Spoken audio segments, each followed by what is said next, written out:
कौन भटक रहा है, किस तरीके की बातें अब हो रही हैं? ये तो आप लोग मीडिया के लोग हैं, आपसे अच्छा कौन जानता होगा। नहीं सर, मैं चाहूंगी ना आप स्पष्ट करें देखिए, इसको। ये व्यक्तिगत मैं किसी की बात यहाँ बैठ करके नहीं कर सकता। ये ऑफ द रिकॉर्ड की बात है, पार्टी का एक जिम्मेदार कार्यकर्ता हूँ मैं, इसलिए मुझे लगता है कि ये ऑन द रिकॉर्ड ये डिस्कशन का विषय नहीं है। बस मैंने आपको ये एहसास करा दिया कि जो कटुता की राजनीति, जो नफरत की राजनीति विदिशा में हो रही है, मैं उसका विरोध करता हूँ। वो चाहे भारतीय जनता पार्टी का कार्यकर्ता कर रहा हो, चाहे कांग्रेस का कर रहा हो, मैं उसका विरोध करता हूँ। मैं इसको पसंद नहीं करता। राजनीति विचार मुद्दों पर होना चाहिए, विकास पर होना चाहिए चर्चा। और जिस तरह की मैं देखता हूँ आजकल डिबेट होती है, आज आपका ये जो कार्यक्रम हुआ, मेरे पास आपके जिले के संवाददाता संदीप आए।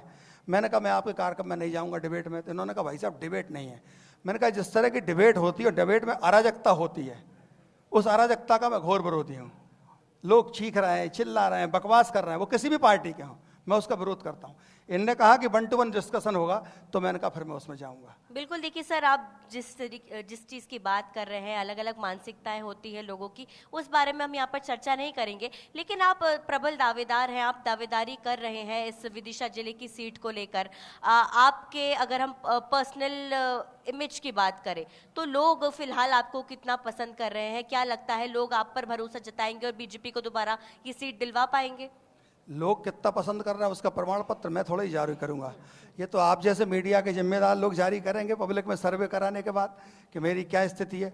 लेकिन मैं दावे के साथ कहता हूं कि मैं दावेदार हूं, और एक दावेदार के लिए क्या मापदंड होने चाहिए, वो सारे मापदंडों को पूरा करता हूं मैं।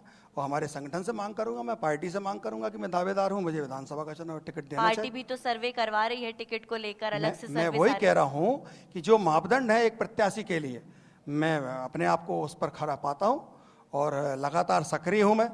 और स्वाभाविक रूप से एक जनप्रतिनिधि से जो कल्पना लोग करते हैं, अपेक्षा करते हैं कि वो सक्रिय हो, लोगों के काम आए, लोगों के बीच रहे, किसी गरीब के आंसू पहुंचे, किसी मददगार अगर कोई है उसकी मदद करे, कोई गरीब बच्चा अगर फीस भरने से वंचित है उसकी फीस भरे, कोई मरीज अगर इलाज कराने से वंचित है उसका इलाज कराए।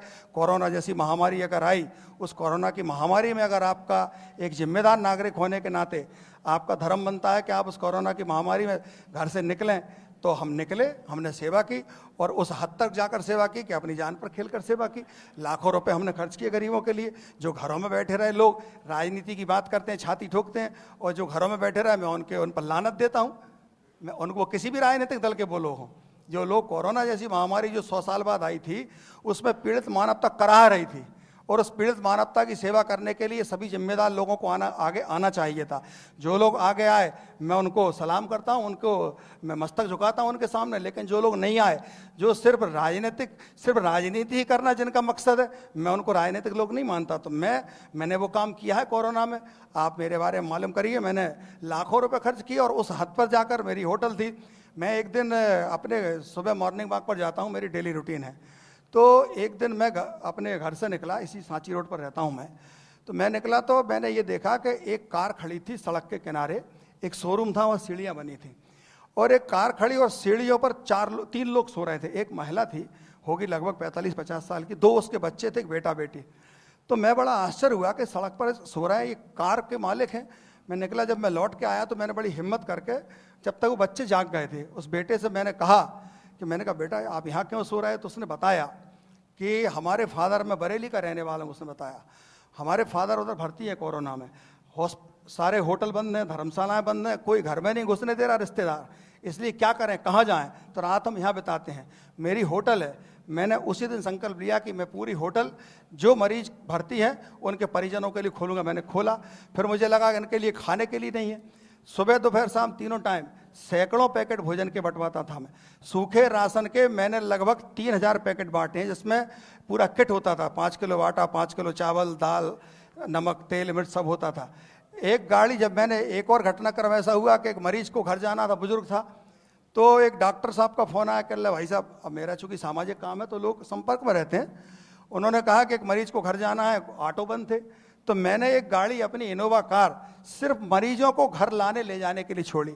कई मरीजों को हमने भोपाल भिजवाया, इंदौर भिजवाया, कुछ मरीजों को अगर अशोकनगर जाना है, रायसेन बरेली जाना है, तो वो भिजवाने का काम किया। बिल्कुल सर, देखिए राजनेता का धर्म ही होता है जनता की सेवा करना, और बहुत बहुत शुभकामनाएं आपको कि आपने इस तरीके का काम किया, और आप जैसे नेताओं की बहुत ज़्यादा ज़रूरत है जनता को, क्योंकि जो ज़रूरत के टाइम पर उनके काम आए वही एक राजनेता होता है। बहुत बहुत धन्यवाद सर, आगामी समय के लिए आपको बहुत सारी शुभकामनाएं।